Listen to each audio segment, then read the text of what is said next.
Want help to grow your business?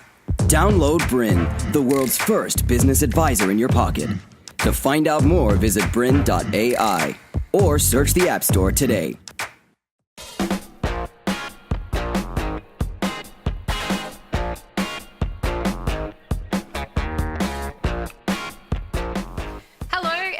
To the Young Entrepreneur Show. My name's Yvette and I'm your host. This is a show where we talk to young entrepreneurs and learn from their amazing experiences. And today we are talking to a veritable 15-year-old Wonder Woman called Ali. Welcome, Ali. Hi. So you wouldn't believe the world issues this girl is tackling head on in the way she's doing it. She fits in making an impact, being an ambassador for many organizations, being a performer, and going to school. So it's actually Alessandra, isn't it? Yeah. But you go by Ali. Yeah. That's what friends, family, everyone calls you. Pretty much everyone. And you said people on social media too. Yeah. Yeah, cool. So Ali, you founded the 87 Cents Project last year. Tell us a bit about that. Okay, so I am the ambassador for a social enterprise called Moloko, and that works with a charity based in Kolkata called the Hope Foundation. And where's Kolkata? It's in India. Okay. So it's in India, and basically they have set up a hospital over there for people living in the streets, because being born in the streets and in the slums, there's no record of them being born. So essentially they don't exist. They're not classified as a human being, and even in the most extreme circumstances, they'll be turned away at the door to a hospital, even a woman giving birth, all kinds of things like that. And I really wanted to help. And so meeting the director of the Hope Foundation, he told us some of the stories of his time in India. And one of the things that really struck out was a story about the hospital, and learning that for only 87 cents a year, we could fund the healthcare for one individual. Because of the sponsorship and things like that, it comes down to 87 cents a year, which is crazy because that's less than a cup of coffee. It's less than what you drop down the back of a couch when you lose money. Totally. And it's less than a song on iTunes, which I always buy songs on iTunes. So I was like, this is pretty crazy. So did this guy come to your school, or how did you first get in contact? So because of my association with Moloko, we had a big event kind of introducing Hope to our community and introducing them to our tribe. And so he spoke at a big event that we had, and it was in the Northern Beaches, and a bunch of people from our community came. And then we got all the chance to speak one-on-one with him afterwards. And that was kind of where it all came about. And so you actually have visited Kolkata in India, which is one of the most dangerous cities in the world. Yeah. So you got talking and said, I want to get involved. And then he said, come on a trip. Or how did that happen? So a team of us from Moloko kind of went over there. And this was before 87 Cents had kind of become a realization and had actually become a project.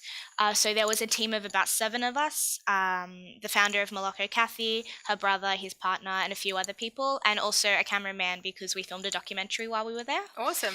So yeah, it was pretty amazing. I think one of the things that there was a bit of hesitation at first because it's the most dangerous city in the world for young girls, because of child trafficking and sex slavery of children.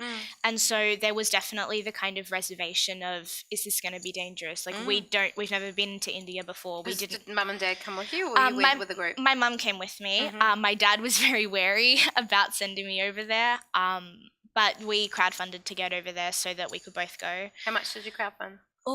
I think it was maybe 1,500, maybe 1,600, possibly more. I'm not too sure. Just enough to kind of cover costs so that we could go over there and do the work that we were doing because we volunteered with Hope. So. And how long was the trip for? I think it was around 10 days. So we were basically on ground zero. We visited slums. I think we only visited around 6 of the 35 projects that Hope have set up there. But we visited 4 of the protection homes where they've basically rescued children. They have a night watch program where they go into the streets at night and they rescue children from slavery and from human trafficking, and also live organ harvesting, which is a really big issue over there, which is crazy, and especially in children. Like over here we would never even think about this stuff, but learning about it, I knew that there was something that I had to be able to do, and going to India was a big part of that. So we visited protection homes. We also visited a garbage dump where there are actually people living there, and that becomes kind of their resource. They go looking for things that they can sell to be able to pay for food for their family. And I think one of the biggest things for us was that for us it was like, oh, like this is horrible conditions to be living in, but for them it's their reality, and they don't necessarily want it to change because they love the community that they're in. It's more, it's more just that they want to be able to live safely and happily and not have to worry about their kids being taken away from them, or that they're not in an environment where they can provide for their kids. Yeah, sure. So just for geography's sake, where is Kolkata in India? Is it northern region, or so where is it? It's in West Bengal. I think it's around southern West Bengal. Okay, so quite a big journey to get there. Yeah. It's not a major airport. No, so we had a stopover in Kuala Lumpur, which was pretty cool because I've never been there, so that was pretty interesting. But yeah, it was, and then straight to Kolkata. Yep, sure. So you go there, you see all the stuff firsthand, like stuff many 15-year-olds in Australia haven't seen. Yeah. Would it be fair to say it changed you as a person, that trip? 100%. There were some experiences that really opened my eyes. I had always kind of been aware of things that were going on, and I always wanted it to be my mission to help and kind of do what I could to not necessarily stop it, but to just help in whatever way I could. And I think one of the major things was when we visited the hospital, because that was kind of when the project started to evolve and become what is now the 87 Cents Project. Okay. And because there was one girl there, and she was around 10 years old, but looking at her, she was in a cot and she looked around 2 or 3 years old. Because when she was in the slum, a lot of the kids are maimed and their limbs are bent and broken when they're young, when they're infants, so that then they can be used as beggars, and she had never fully healed. And that was kind of one of the moments that everything changed on the trip. That was only the second day, and so at first it had been just visiting the kids and giving them the shoes that Morocco provides to them through their buy one give one program. But we hadn't really seen anything major until that moment. And it was one of the times where I definitely broke down, and it was really hard, because at the same time I want to be strong for them, because I don't want to necessarily make it feel like I'm pitying them or anything like that. But it was a pretty emotionally overwhelming experience. I feel emotional without even being there. I think anybody would. But I think one of the major things that came out of that was when we walked out of that hospital, and I kind of had a moment to sit and breathe and think about the experience, knowing that she was in the hospital. She'd been found on train tracks, wrapped in paper bags and a plastic bag on the train tracks by a cleaner because she was crying. And I just thought, had she not been in the care of Hope, had she not been rescued, what would be happening to her now? I'm getting a bit emotional. Yeah, I can completely understand why. So you've seen these shocking things, and that's only one of many stories I'm sure you have, but it really hits home. You come home and I guess, was it, I have to do something about this, and what can I do? Yeah.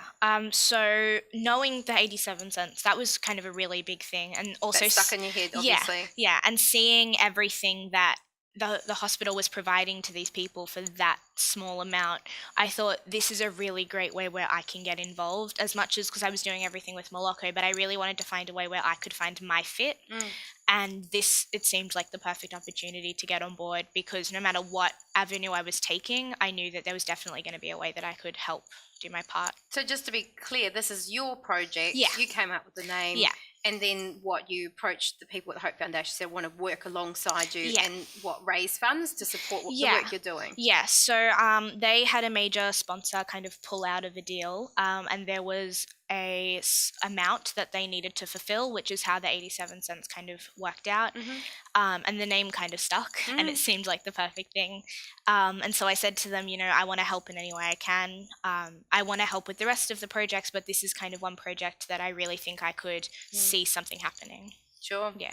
So you're currently creating another project under that 87 cents umbrella called the Freedom Scrub. So tell us about that product and why you're doing that. So one of the things that kind of happened when we formed the 87 cents project was how are we going to raise the funds? What's going to be the avenue that we take? And because we could fundraise as a charity, but one of the things that we've been really interested in is social enterprise and the model that social enterprise works with, because the fact that you can do business and also be giving back and helping people has something that just completely blew my mind. Yep.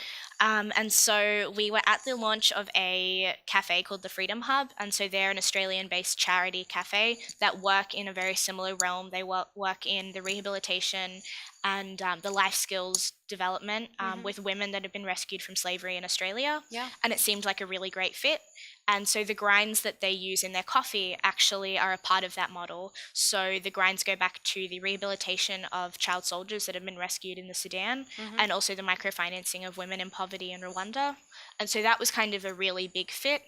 And previously we had looked into maybe doing a coffee scrub as a venture because I really loved to make them. And we gave one as a gift and they were like, I would totally buy this off you if you ever sold it. And it was really just a great synergy and it really seemed to fit. Okay, so where's that project up to? Is the product produced? Yeah, so we're kind of launching at the moment. Okay. We have over 1,000 units of product going into sampling for events this week alone. Wow. And we have a really major international event with celebrity interest kind of looking into having us at the event, which is pretty awesome. Can we disclose it or can't really share right now? Well, one of the opportunities was getting it into the Teen Choice Awards, but just timing, it didn't really work out, but it's kind of along the lines of the Teen Choice Awards and also above a little bit, if that kind of... To continue enjoying this presentation, download BRiN, the world's first business advisor in your pocket. To find out more, visit BRiN.ai or search the App Store today.